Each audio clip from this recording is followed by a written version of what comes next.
Hey everybody, and welcome back to the New Movie Thing show here on SourceFedNERD. I'm Matt Lieberman. I'm Sam Basher, and today we watched Mortdecai. So that you don't have to. Please don't watch it. Please don't. This movie stars Johnny Depp as a effete British man who deals in art and is also very silly. Gwyneth Paltrow is his wife, who is way better than Johnny Depp is in this movie, but still, Ewan McGregor is the MI5 agent who's in love with Mortdecai's wife and is just generally very silly. Paul Bettany is a manservant. Anybody else? Jeff Goldblum's in this movie for about 5 minutes, and he's the best part of the movie. Best part of the movie. Yeah. Our tale is set in foggy London town, where this art dealer played by Johnny Depp has to uncover an art mystery, and I never cared.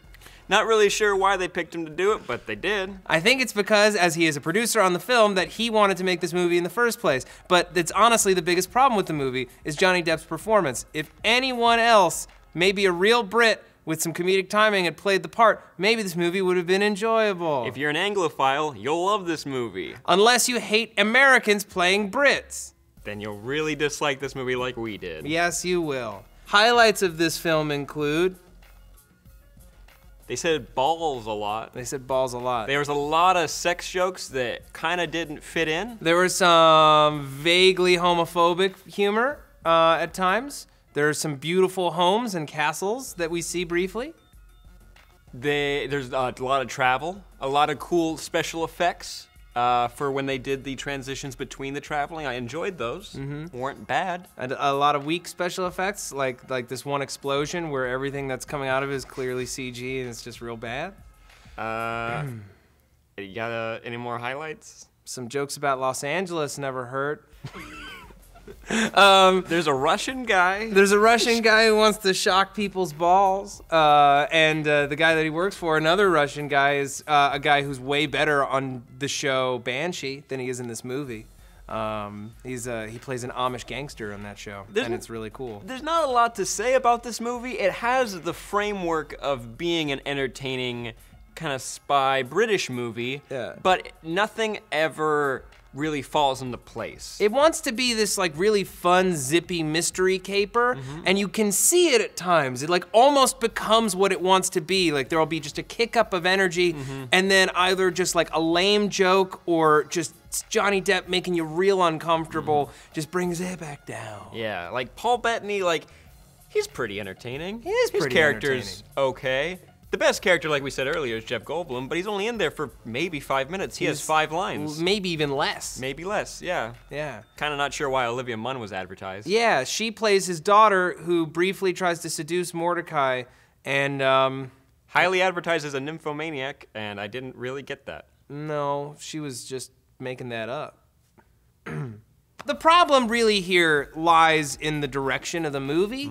The script isn't great, but you can see it working better if there was like a tight, direct tone applied to the movie. Tonally, the movie's all over the place. At first, it wants to be silly, and then it wants to be taken seriously. It wants to do an action scene, but the action isn't necessarily filmed very well, so, you know, let's put some gags in there. There are like 2 good gags in this movie. We genuinely laughed probably twice. Yeah, this. there's a great gag. I mean, I'm sorry. I'm gonna tell you this gag, even if spoiler alert, it's one of the only good jokes in the movie. No, it's well, they're not gonna see it. Yeah, exactly. You're not gonna see this movie. Why would you wanna see it?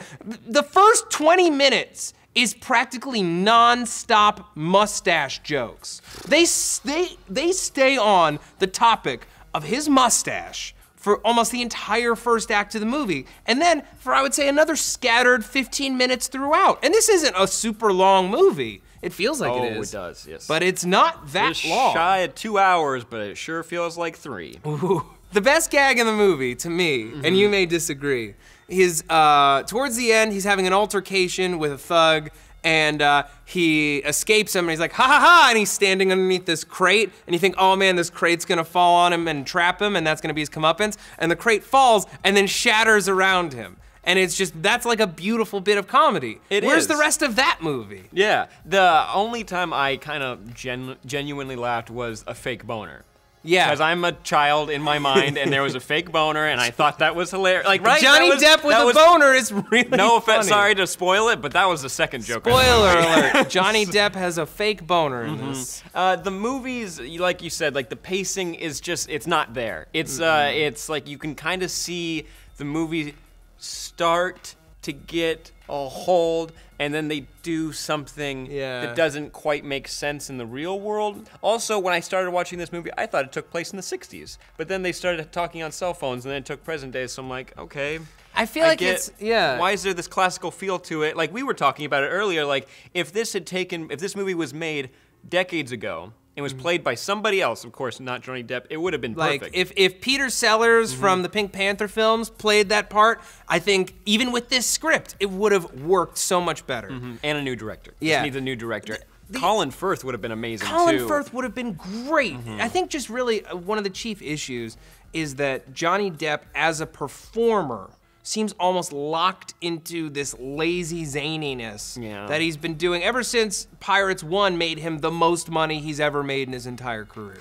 And I have to imagine that there's got to be a lot of pressure to keep that up and to maintain the kind of lifestyle that he's had since. And I don't know why. Does it feel like he's taking risks to him? No. Because it feels so very not risky. It felt like he hasn't done a British movie in a while. So he made a British movie. I think he's just a fan of the novel and was like, this is great, I want to do this. And they're like, you sure you want to do it? He's like, yeah, why? Why not? I'm Johnny Depp. You Jack Sparrow. You can just see the age. You can see it in his skin. It's like becoming sallow. And I'm not one to age shame or anything, but it's just sort of like, the kinds of roles need to change. It's time to move into that like part of your career where you're playing like dignified, like real acting. Ooh, that would be cool to see a real Johnny Depp movie. For the first time in a long time. Not this, though. No, not this at all. And we're not the only people who saw this movie. Rotten Tomatoes top critics gave it 21%. This morning it was 8, so it did a little bit better. It did a little bit better, but still pretty rotten. Yeah, audience gave it a 48. That's about right, I feel like. And IMDb gave it a 5.3. Again, that's out of 10. Pretty fair. Pretty fair. You know what? It's like, if I was flipping through channels and there was nothing else to watch, I could put this on in the background, and like maybe I might look and there'd be something colorful.